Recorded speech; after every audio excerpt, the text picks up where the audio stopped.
ప్రస్తుతం సమాజంలో చిన్నపిల్లల దగ్గర నుంచి పెద్దవాళ్ళ వరకు కూడా ప్రతి ఒక్కరూ హార్ట్ అటాక్కి గురవుతున్నారు. అసలు హార్ట్ అటాక్ ఎందుకు వస్తుంది, అలాగే కార్డియాక్ అరెస్ట్ అంటే ఏంటి? ఈ రెండు ఒకటే అనుకుంటారు, heart attack and cardiac arrest అనేది. సో ఈ రెండింటికి డిఫరెన్స్ ఏంటి? హార్ట్ అటాక్ వచ్చినప్పుడు మనం ఎలాంటి జాగ్రత్తలు తీసుకోవాలి, ఎలా నివారించుకోవచ్చు, ఇలా అన్ని విషయాల గురించి కూడా మనకి చక్కగా వివరించడానికి ప్రస్తుతం మనతో పాటు ఉన్నారు ప్రముఖ కార్డియాలజిస్ట్ స్పెషలిస్ట్ అయిన డాక్టర్ రవికాంత్ గారు. సో ఇంకా ఆలస్యం చేయకుండా మనం డాక్టర్ గారితో మాట్లాడి మరిన్ని వివరాలు అయితే తెలుసుకుందాం.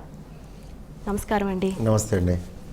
సో ఇప్పుడున్న జనరేషన్లో చూసుకుంటే చిన్నపిల్లల దగ్గర నుంచి కూడా పెద్దవాళ్ళ వరకు ప్రతి ఒక్కరు కూడా హార్ట్ అటాక్కి గురవుతున్నారు. సో అసలు అలా ఎందుకు జరుగుతుంది అండ్ మన హార్ట్ని మనం ఎలా జాగ్రత్తగా ఉంచుకోవాలి? ఒక చిన్న మార్పు చేయాలి మీ సెంటెన్స్లో. ఏంటంటే చిన్నపిల్లల నుంచి పెద్దవాళ్ళ వరకు అన్నారు. చిన్నపిల్లలు కాదు, యంగ్స్టర్స్ అనొచ్చు. యంగ్స్టర్స్లో కూడా మనం హార్ట్ అటాక్ చూస్తున్నాం. కానీ చిన్నపిల్లల్లో హార్ట్ అటాక్ అంటే before 10 years and after 10 years 10 కూడా కాదు, 20కి చూడటం జరుగుతుంది. వెరీ రేర్గా 17-18లో చూడటం జరుగుతుంది.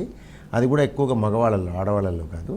ఒకవేళ చాలా చిన్న వాళ్ళలో చూస్తే అది లక్షలో, అంటే ఒక కార్డియాలజిస్ట్ లైఫ్ టైంలో ఒకరినే చూడగలుగుతారేమో, అంత అరుదు. 5 ఏళ్ళకి 10 ఏళ్ళకి అవి ఏంటంటే కవాసాకి డిసీజ్ అని అరుదైన వ్యాధులు ఉంటాయి. వాటిల్లో గుండె రక్తనాళాల్లో బ్లాక్, ఎన్యూరిజమ్స్ అంటాము, వాళ్ళకి అటాక్ రావటం చాలా చాలా అరుదు. అంటే ఒక ఈవెన్ పిడియాట్రిక్ కార్డియాలజిస్ట్, అంటే పిల్లలకి సంబంధించిన గుండె డాక్టర్, గుండె వైద్య నిపుణుడు కూడా అది చూసే అవకాశం లైఫ్లో ఒక్కసారి కలుగుద్ది.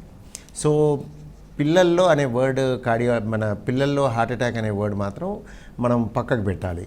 పిల్లల్లో గుండె వ్యాధులు అనేవి మాత్రం సహజం. అంటే నా ఉద్దేశం, మీకు అంటే 1000 లైవ్ బర్త్స్లో 8 మందికి కంజనటల్ హార్ట్ డిసీజెస్ ఉంటాయి. అంటే 1000 మంది పుడుతుంటే 8 మందికి, 1000లో 8 మందికి ఏదో ఒక చిన్న చిటక నుంచి స్టార్ట్ అయ్యి చాలా పెద్ద గుండె వ్యాధుల వరకు ఉండే అవకాశం ఉంటుంది. సో అది గుండె వ్యాధి, గుండెపోటు కాదు. గుండెపోటుకు వచ్చేసరికి జనరల్గా మేము చూసేది ఎక్కువ చంక్ ఆఫ్ పీపుల్ని, 40 ఏళ్ళ పైబడ్డ వాళ్ళని 20 నుంచి 30 మధ్యలో కూడా చూస్తాము.